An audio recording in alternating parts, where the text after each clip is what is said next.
Hi, Peanuts. I'm going to read Lost and Found by Oliver Jeffers.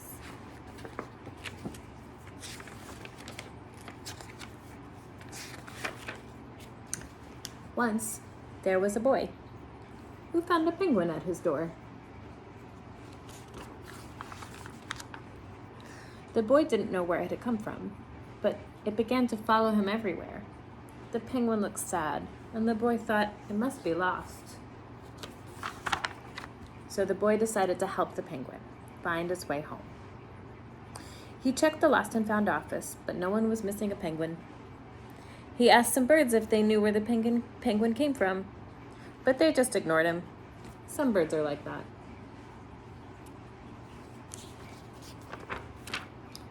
The boy asked his duck, but the duck floated away. He didn't know either.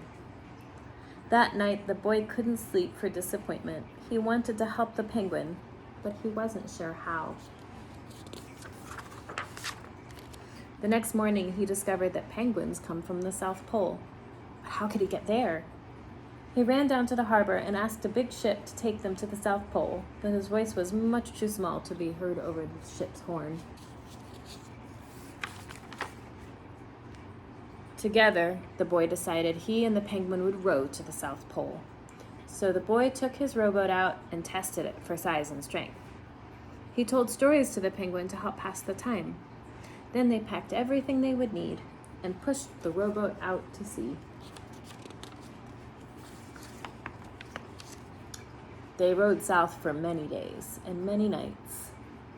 There was lots of time for stories, and the penguin listened to every one. So the boy would always tell another. They floated through good weather and bad, when the waves were as big as mountains, until finally they came to the South Pole. The boy was delighted, but the penguin said nothing. Suddenly, it looked sad again, as the boy helped it out of the boat.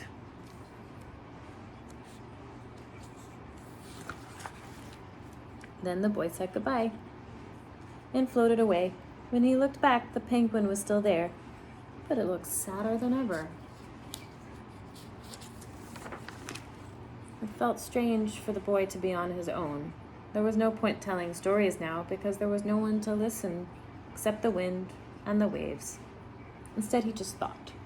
And the more he thought, the more he realized he had made a big mistake. The penguin hadn't been lost. It had just been lonely.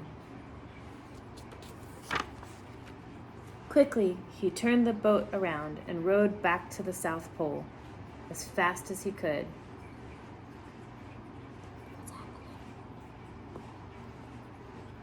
At last, he reached the pole again, but where was the penguin? The boy searched and searched, but he was nowhere to be found. Sadly, the boy set off for home. Then the boy saw something in the water ahead of him. Closer and closer he got, until he could see the penguin.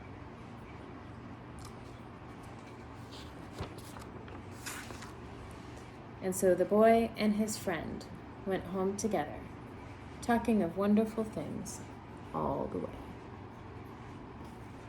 The end.